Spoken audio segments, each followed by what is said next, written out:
بسم اللہ الرحمن الرحیم۔ السلام علیکم۔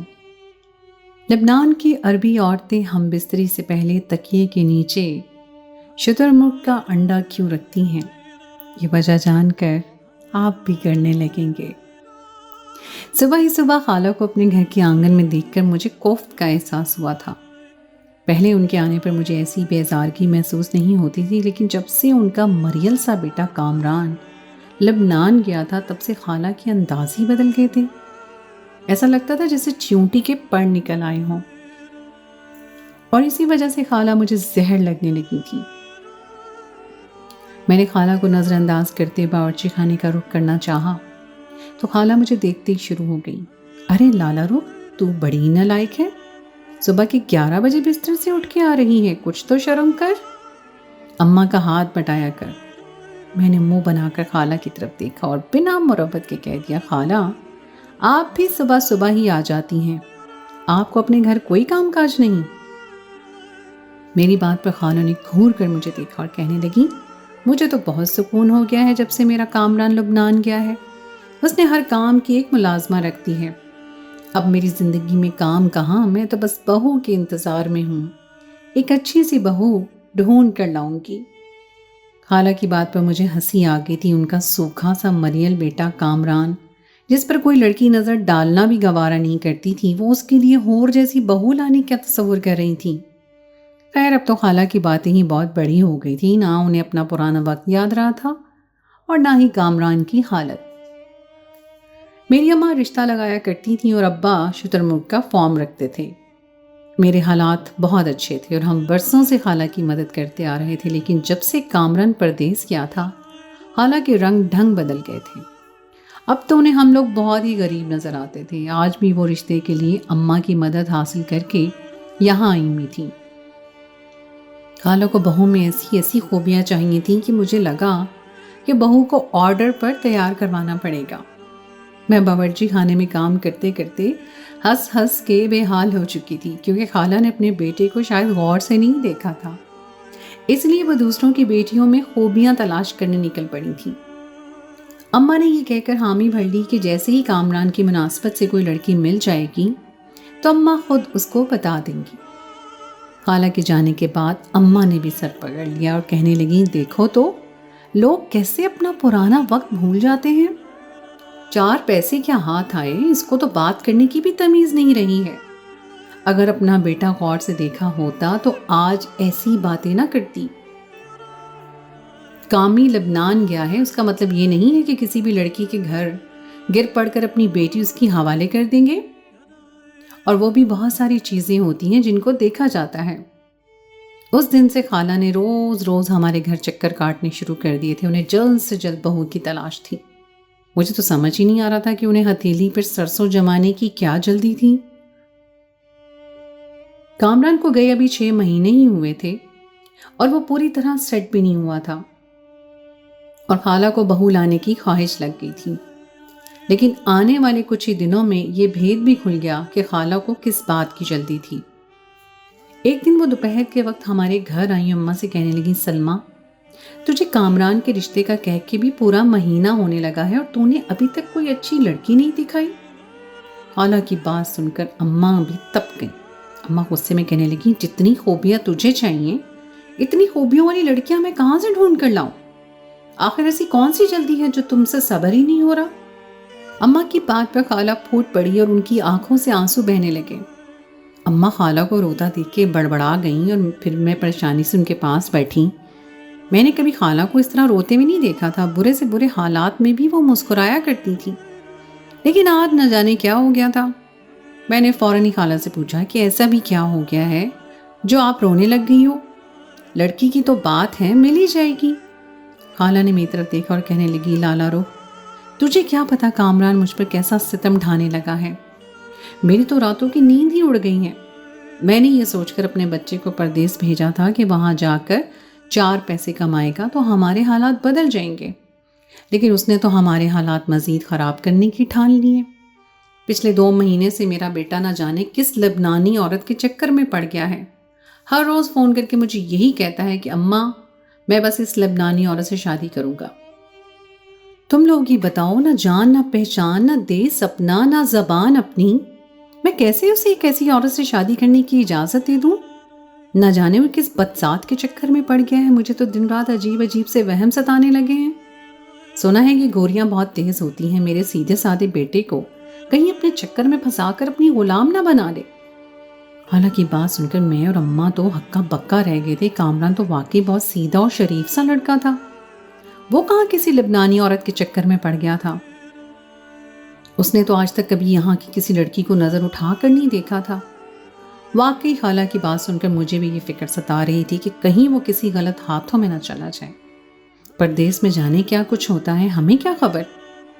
اماں نے خالہ کو تسلی دی اور سمجھایا کہ تم فکر نہ کرو، کامران بہت فرما بردار بچہ ہے، تمہاری مرضی کے خلاف شادی نہیں کرے گا۔ اگر اسے ایسا ہی کرنا ہوتا تو وہ تمہاری اجازت کے لیے بار بار فون نہ کرتا۔ یہ سن کر خالہ کہنے لگی، کب تک میرا فرما بردار رہے گا سلمہ؟ ایسا نہ ہو وہاں کے رنگ میں ڈھل جائے اور مجھے پتہ بھی نہ چلے۔ اور واقعی مہینہ بھی نہیں گزرا تھا، خالہ کی بات سچ ثابت ہوئی، کیونکہ کامران چھٹیاں لے کر واپس پاکستان آیا، اور اکیلا نہیں آیا بلکہ اس کے ساتھ ایک موٹی بھدی لبنانی عورت بھی موجود تھی، جس کا تعلق اس نے اپنی ہونے والی بہو کہہ کر ہی کروایا تھا۔ اور یہ سن کر میرے سر پر آسمان گر پڑا کہ اگر اس کی ہونے والی بیوی کو دیکھ کر میری ایسی حالت ہوئی تھی تو خالہ کو تو پھر خدا ہی حافظ تھا، کیونکہ وہ کسی بھی صورت کامران کے جوڑ کی نہیں تھی۔ نہ صرف عمر میں وہ بہت زیادہ بڑی تھی بلکہ قد و قامت اور صحت میں بھی بہت زیادہ تھی۔ اس کے آگے کامران تو ہڈی دکھائی دے رہا تھا۔ کامران نے اتنی فرما برداری ضرور دکھائی تھی کہ اپنی ماں کے پیٹ پیچھے کچھ نہیں کیا، بلکہ وہ اپنی محبوبہ کو لے کر واپس یہاں چلا آیا تھا اور اپنی ماں کی موجودگی میں ہی شادی کا خواہش مند تھا۔ وہ ہمارے گھر میں اسی مقصد کے لیے آیا تھا کیونکہ اسے معلوم تھا کہ خالہ اماں کے بہت زیادہ کے قریب ہیں، اور وہ چاہتا تھا کہ اماں ہی خالہ کو اس شادی کے لیے راضی کریں۔ اماں کو تو خود اس لبنانی عورت کا وجود ہضم نہیں ہو رہا تھا، وہ خالہ کو کیا راضی کرتی۔ اماں کہنے لگیں، کامران یہ تو انہیں کیا کرنے جا رہا ہے؟ شادی اپنے جیسے لوگوں میں کی جاتی ہے، یہ زندگی بھر کا معاملہ ہے۔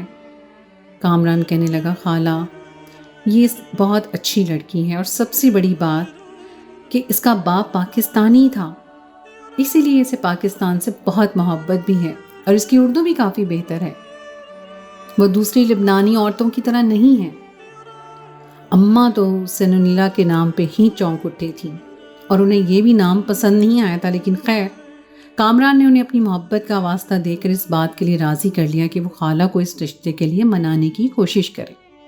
اگلے دن میں اور اماں خالہ کے گھر گئے تو خالہ نے اپنے کمرے میں بند روتی سسکتی بیٹھی ہوئی دکھائی دی۔ انہیں اپنے اکلوتے بیٹے سے ایسی امید ہرگز بھی نہیں تھی۔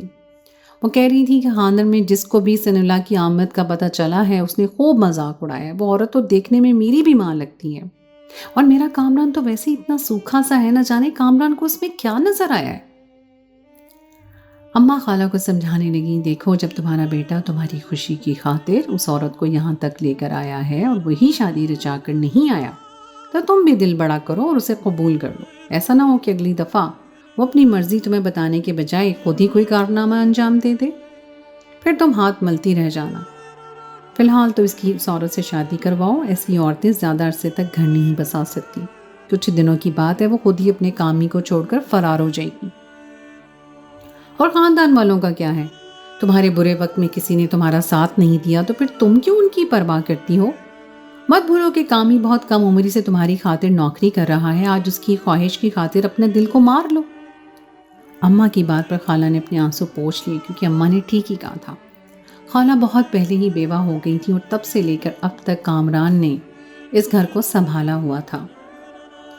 خالہ کے راضی ہوتے ہی شادی کی تیاریاں شروع ہو گئی۔ خالہ نے کہا تھا کہ وہ بس گنتی کے چند مہمانوں کو ہی بلائیں گی۔ کامران تو بہت خوش تھا، اس نے ہمارے گھر آ کر خصوصی اماں کا شکریہ ادا کیا تھا، کیونکہ ان کی وجہ سے تو خالہ اتنی آسانی سے راضی ہو گئی تھیں۔ دیکھتے دیکھتے کامران کی شادی کا وقت آ گیا تھا اور ہم لوگوں کو بھی شادی میں شریک ہونا تھا۔ ہم سب جلدی جلدی تیاری کر رہے تھے کہ گھر کا دروازہ بجا۔ میں نے جا کر دروازہ کھولا تو کامران کو دروازے پہ دیکھ کے حیران رہ گئی۔ ارے دلہے میاں، تم یہاں کیا کر رہے ہو؟ ہم تو تمہاری شادی میں آنے والے تھے۔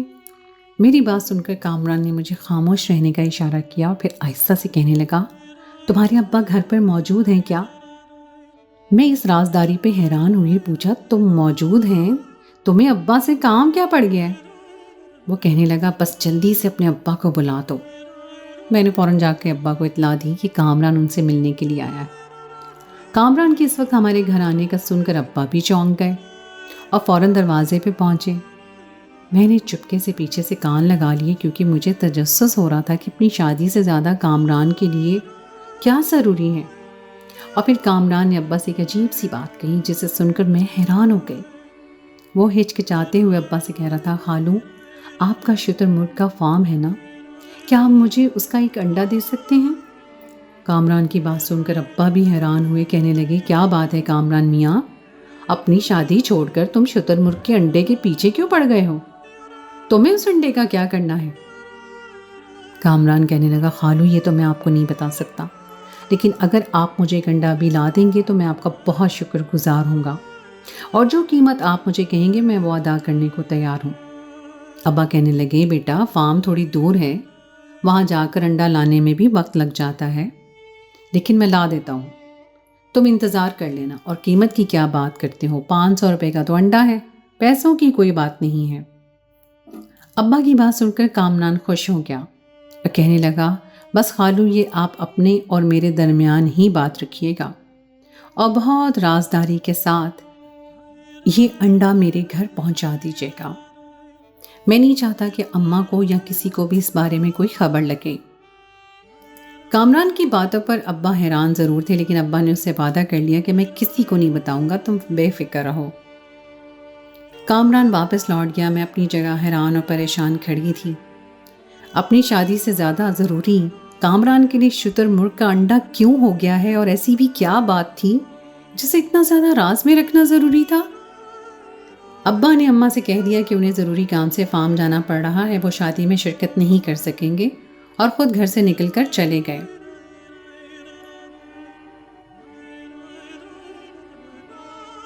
میں اچھی طرح جانتی تھی کہ ابا فارم کیوں گئے ہیں، لیکن خاموش تھی کیونکہ نہ جانے ایسی بھی کیا بات تھی جسے چھپانا ضروری تھا۔ میں اور اماں شادی میں شرکت کے لیے چلے گئے تھے۔ جتنے بھی لوگ شادی میں آئے تھے سب نے ہی سرگوشیوں میں اس جوڑے کا خوب مذاق اڑایا تھا۔ کوئی کہہ رہا تھا کہ کامران نے پیسے کے لیے اس لبنانی عورت سے شادی کی ہے، تو کوئی اس عورت کو عجیب عجیب نظروں سے دیکھ رہا تھا، لیکن میرے دماغ میں تو اس وقت شتر مرغ کا انڈا ہی سمایا ہوا تھا۔ میں کامران اور اس کی بیوی سنولا سے ملنے کے لیے اسٹیج پر گئی تو کامران تبھی مجھ سے پوچھنے لگا کہ تمہارے ابا کہاں ہیں، فارم سے واپس لوٹ آئے ہیں یا نہیں؟ میں نے آہستہ سے کہا کہ بس آنے ہی والے ہوں گے، کافی دیر ہو چکی ہے ابا کو جا کر۔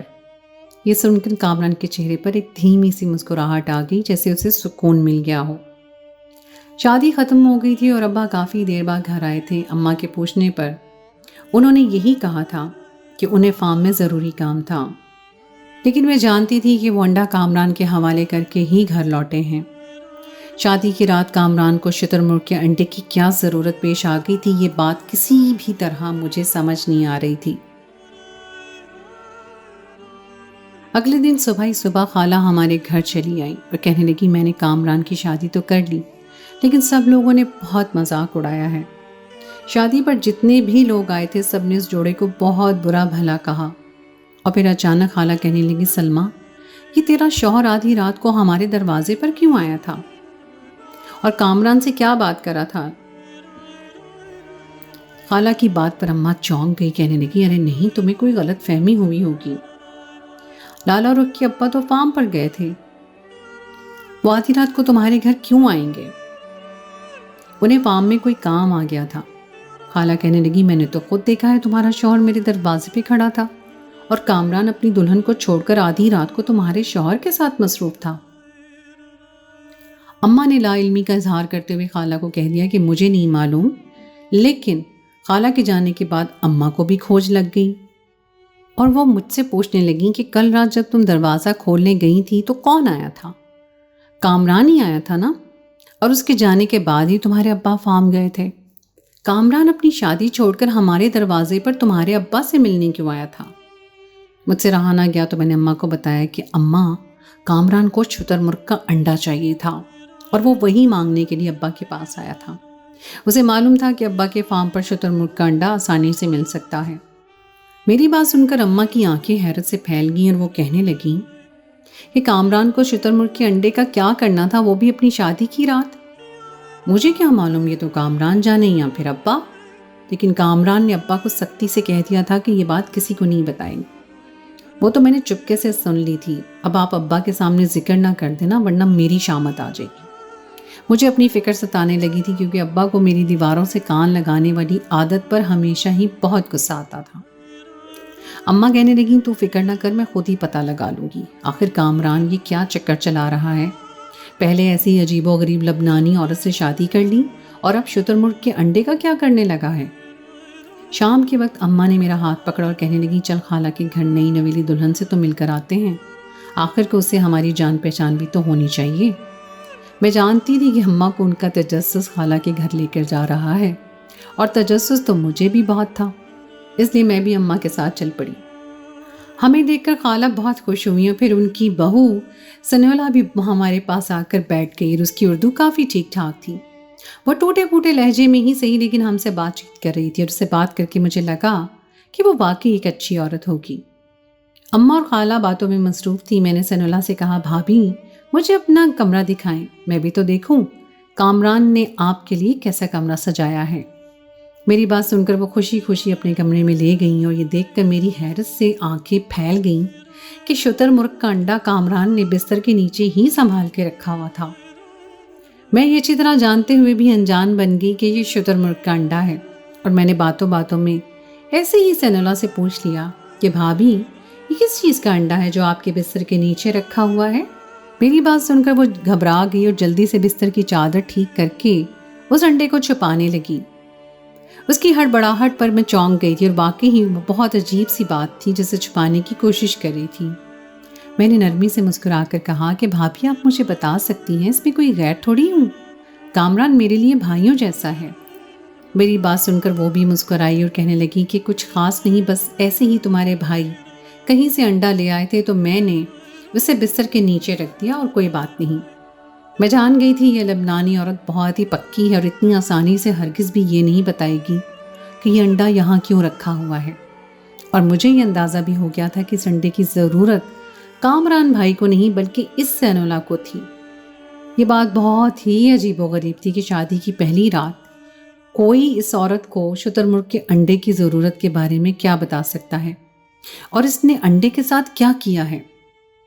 سنولا مجھے کمرے میں چھوڑ کر کسی کام سے باہر نکلی تو میں نے جان بوجھ کر انڈا توڑ دیا، کیونکہ اب سچائی جاننے کا یہی طریقہ تھا۔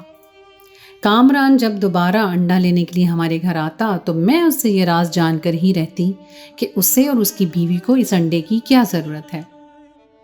اور پھر ایسا ہی ہوا۔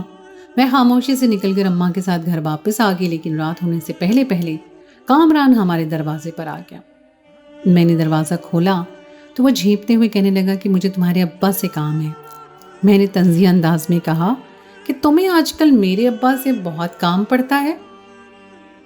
مجھے اچھی طرح معلوم ہے کہ تمہیں شتر مرغ کا انڈا چاہیے، لیکن کیوں؟ پہلے مجھے یہ بتاؤ، ورنہ میں ابا کو بلانے کے بجائے خالہ کو بتا دوں گی کہ تمہیں شتر مرغ کے انڈے کی بہت ضرورت پڑ رہی ہے۔ پھر تم خالہ کو صفائیاں دیتے رہنا کہ تم اور تمہاری بیوی اس انڈے کے ساتھ کیا کر رہے ہو۔ میری بات سن کر کامران نے میرے آگے ہاتھ جوڑ دیے، کہنے لگا لالا رو، تیری میری کوئی دشمنی ہے کیا جو ایسی باتیں کر رہی ہے؟ تجھے معلوم ہے نا میری اماں میرا جینا حرام کر دے گی۔ دبلے پتلے کامران کی ذرا سی دھمکی پر ہی جان نکل گئی۔ میں نے کہا ٹھیک ہے، پھر تم مجھے بتاؤ کہ تمہیں انڈا کیوں چاہیے۔ میں کسی کو کچھ نہیں بتاؤں گی، بلکہ ابا سے خود انڈا منگوا کر چپکے سے تمہیں لا دوں گی۔ میری بات سن کر کامران ہچکچاتے ہوئے کہنے لگا کہ تم ایک غیر شادی شدہ لڑکی ہو، میں ایسی بات تم سے کیسے کہہ سکتا ہوں، لیکن پھر بھی اگر تم جاننا چاہتی ہو تو میں بتا دیتا ہوں۔ لبنانی عورتوں کو اس بات پر یقین ہوتا ہے کہ اگر میاں بیوی ازدواجی تعلق کے وقت شتر مرغ کے انڈے کو بستر کے نیچے رکھیں تو ان کے رشتے میں برکت ہوتی ہے اور ان کی شادی شدہ زندگی بہت اچھی گزرتی ہے۔ دراصل سنولا کے دل میں اس بات کا خوف تھا کہ میری ماں ہم دونوں کے رشتے کو ختم نہ کروا دے، اس لیے اس نے برسوں پرانے اس لبنانی طریقے کو استعمال کیا تاکہ وہ ہمارے رشتے کو بچا سکیں۔ میں ان سب چیزوں پر یقین نہیں رکھتا، لیکن سنولا کے سکون اور اطمینان کے لیے میں نے اسے شتر مرغ کا انڈا دینا مناسب سمجھتا کہ وہ خوش رہے۔ نہ ہی وہ عمر میں مجھ سے بڑی ہے اور نہ ہی کوئی بری عورت ہے، بلکہ بس اس کا وجود بہت بھاری بھرکم ہے، اس لیے ایسا لگتا ہے، لیکن وہ دل کی بہت اچھی ہے۔ میں اسے بہت محبت کرتا ہوں اور اس لیے آج پھر شتر مرغ کا انڈا لینے کے لیے چلا آیا ہوں۔ کامراد کی بات سن کر میں نے سر پکڑ لیا، پتہ نہیں لوگ کیسی کیسی باتوں پر یقین رکھتے تھے۔ میں نے اسے کہا ٹھیک ہے، میں شتر مرغ کا انڈا منگوا دوں گی، لیکن تم بھی کوشش کرو کہ خالہ کو خوش رکھو، وہ تم سے خوش رہیں گی تو تمہاری بیوی کو قبول کر لیں گی۔ میری بات سن کر کامران مسکرا دیا۔ میں نے ابا سے شتر مرغ کا انڈا لانے کے لیے کہہ دیا۔ میں سوچ رہی تھی کہ عورت چاہے مشرق کی ہو یا مغرب کی، پاکستانی ہو یا لبنانی، وہ اپنے شوہر سے اپنے تعلق کو بنائے رکھنے کے لیے کسی بھی حد تک چلی جاتی ہے، اور اس بات کا احساس مجھے کامران کی لبنانی بیوی سے ملنے کے بعد ہوا تھا، جو اپنا سب کچھ چھوڑ چھاڑ کر کامران کی محبت میں یہاں چلی آئی تھی اور اب خالہ کا دل جیتنے کی ہر ممکن کوشش کر رہی تھی۔ کیا آپ لوگوں کو بھی یہی لگتا ہے کہ عورت اپنے رشتے کو بچانے کے لیے عجیب عجیب ٹوٹکے اور طریقے سب کچھ آزماتی ہے؟